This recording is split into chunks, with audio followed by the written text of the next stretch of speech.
Emotional maturity is not about how spiritual a person appears on the outside or how put together or confident a person appears on the outside, but it is about how a person handles their emotions and how they handle their relationship.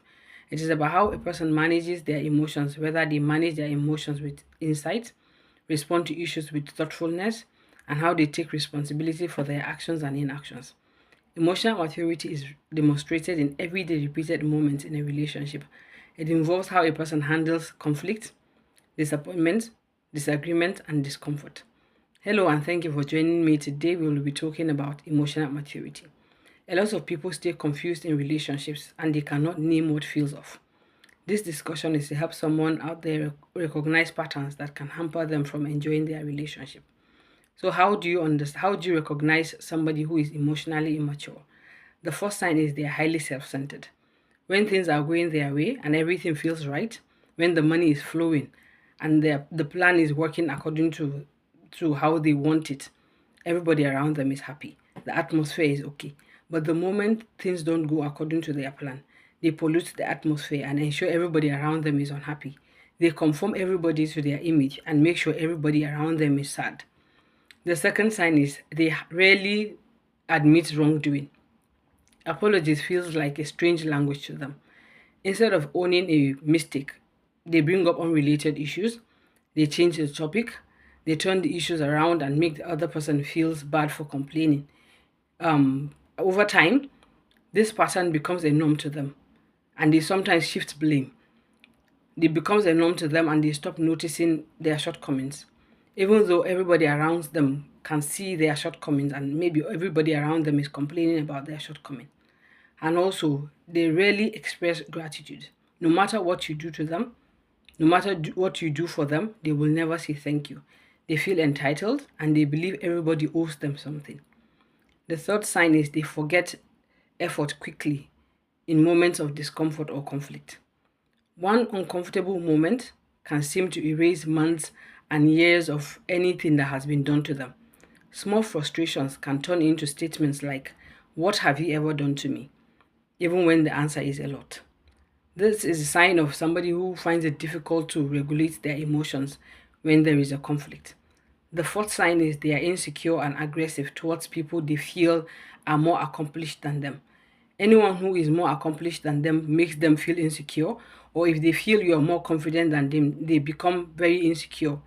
And instead of managing their discomfort or finding a way of learning from this other person, they find a way of manipulating the other people or find a way of bullying the other person. They indirectly lash out in anger or directly lash out in anger, or they kind of put other people down. The fourth sign is they turn disagreement into a combat. A simple difference of opinion should be a reason for a conversation. But for them, it becomes a battle that must be won. It has to be a win win situation or it becomes a heated agreement. In this kind of partnership or in this kind of relationship, you see the other person finding it difficult to express their emotions, not because the matter is not necessary, but because raising any issue feels unsafe. The seventh sign is they show patterns of abuse: physical, verbal, emotional, and psychological abuse. Constant put downs and control and manipulations are actually not signs of a strong personality or having standards. Abuse of any kind is not a sign of passion or being expressive, but a sign of immaturity, weakness, and low self esteem. If you have to put other people down, or you have to manipulate other people, or abuse other people in a relationship because you feel you are expressive or you are somebody of high standards, is actually a sign of immaturity. It is a sign of low self esteem and it's a sign of weakness. It is not a sign of maturity at all. So, if you are in a relationship where you are manipulated or you are abused, you need to seek help before it is too late, because any relationship that reduces another person's dignity is not acceptable. The eighth sign is they are constantly blaming everybody around them for everything that goes on in their lives. These people see nothing wrong in their actions and they feel other people are the architects of their lives. They never take ownership for anything going on around them. They blame their parents, they blame their siblings, they blame the government, they blame their colleagues, They blame their employers or employees. They blame everybody for everything going on in their lives. They never take actions for anything. They never blame themselves for anything. So what do you do if you are in a relationship with somebody who is emotionally immature, or how do we all become emotionally mature? Emotional maturity is actually a learned skill. It requires reflection and self-awareness. The two ways you can learn emotional maturity or become emotionally mature is self-awareness and reflection. Without them, you will never notice signs of immaturity or anything wrong in your behavior, and you won't see any need for you to make adjustments in your behavior. Always think about how your actions or inactions are affecting other people and make necessary adjustments, especially when other people around you are constantly complaining about what you do. Find the time to sit down and think about what you are doing. And instead of making excuses or downplaying what they are saying, apologize sincerely. Understand their apology language by asking them, how can I make it up to you? I am sorry for what I have done. Whatever it is you have done, say, I am sorry for this or that. How can I make it up to you? One of the most powerful forms of self-care is adjusting our expectations in difficult relationships. If someone has constantly shown signs of lack of emotional depth, or they cannot self-reflect about their action, it is okay to stop hoping that this person is what they are or who we wish them to be. What we should do is it is important that we understand their limitations and make adjustments. Adjust our expectations of some other people's behaviors. We really suffer a lot when we assume that some people are actually capable of making some adjustments. Emotional tools are things that people would develop with time. It is not something that comes upon us through prayers or through constant learning. It comes through constant learning and making adjustments. So accepting other people's emotional limitations doesn't mean that you approve of their behavior. It means that you are choosing peace over repeated disappointments. So there is need for you to make constant adjustments in every relationship, especially when somebody has shown signs of emotional immaturity, like not being able to say thank you. What you should do is to make adjustments in your expectations of them. Emotionally immature people are constantly draining. They drain you of energy, they sap you of your peace, and they drain you of your joy. So sometimes they expect you to regulate their emotions for them, to take up their stress, and to fix their problems, leaving you depleted. So when these relationships are kind of close relationships, like maybe you were talking about your siblings or your parents, or maybe your husband or your wife or somebody who is very close to you, what you should do is to protect your well-being by making adjustments accordingly. And also communicate. Communicate expectations and how you feel. Sometimes someone or people do not really know that their actions are affecting other people. So when you communicate effectively about how you feel without insults or name calling, people are able to make adjustments. So set positive expectations for how you would like the relationship to go moving forward.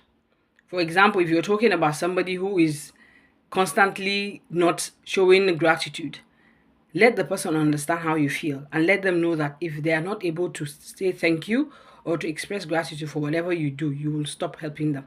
It's that easy, because you have to set boundaries. So the second thing is for you to set boundaries also about how you expect other people to behave around you, or how you should behave around other people also. A lot of people are raised in by emotionally unavailable parents, where they are conditioned to believe that boundaries mean selfishness, but boundaries are actually not selfish. When you set boundaries, it means that you protect yourself and you're protecting your relationship, and you are concerned about the other person's well-being and your own well-being. Boundaries are actually foundation for safe relationship and a respectful relationship. So holding boundaries without guilt means reminding yourself that your needs matter. It is you letting the other person know that your needs matter and the other person's needs matter also. And you are not responsible for managing their own feelings or their emotions, or for you to managing their behaviors. Everybody should be able to manage their own behaviors and emotions in a relationship. Nobody should be responsible for managing another person's emotions for them. So also, you should choose your battles wisely. This is the third thing you should do. Choose your battles wisely. Especially when it comes to somebody who refuses to apologize or say thank you. You set the boundaries, and then sometimes you need to ignore. Just ignore what they are doing, because there is no need for you to fight somebody who has constantly refuses to acknowledge your effort or their wrongdoing. That is why you need to set boundaries and let them know that if they constantly show those kind of signs of not expressing gratitude or apologizing, you're going to stop helping them. If it is help that you normally render to them, let them know that you're going to stop helping them. These are one of the boundaries you should set, and also choose your battles wisely. The fourth thing to do is to walk away. Sometimes the healthiest choice is to just walk away. Deciding to walk away from an emotionally immature person is a deeply personal choice. It is something that is personal to you, and it should be expedient. Especially in an abusive relationship, the best thing to do is to walk away. Take a break from an abuser who is not ready to make adjustments, or from a bully or somebody who is manipulative. If he's not ready to make adjustments, take a break from them until you're ready to reconcile your differences, or if you feel the need to reconcile. What you do, choose your peace over chaos. No contact isn't about giving up on the relationship totally. When you decide that you're not going to have any contact with this person, it is not like you're giving up on the relationship, but you're giving yourself time to heal, and you're giving the other person time to grow and to develop themselves. So emotional maturity is actually a journey. It is not a finished product. None of us was born emotionally matured. It is something we learn with time through practice, self-awareness, and reflection. We reflect on our actions when somebody complains about your action, or maybe you're talking with somebody, or you are with somebody and they have this body language that is showing you that what you're doing is not right. Make adjustments immediately. It is not a destination, it is actually a journey. None of us is the finished product, but we can actually grow. No one gets everything right, but growth should be visible over time. It is not something you should keep promising other people, but as you're growing in your relationship with other people, they should see signs of growth. Everybody around us deserves our best. People around us deserve to enjoy a relationship with us. They need to feel safe around us. No one should expect us to absorb their immaturity, and we shouldn't allow other people to absorb the cost of our unresolved patterns. People deserve our best, and we deserve the best from every relationship. Thank you.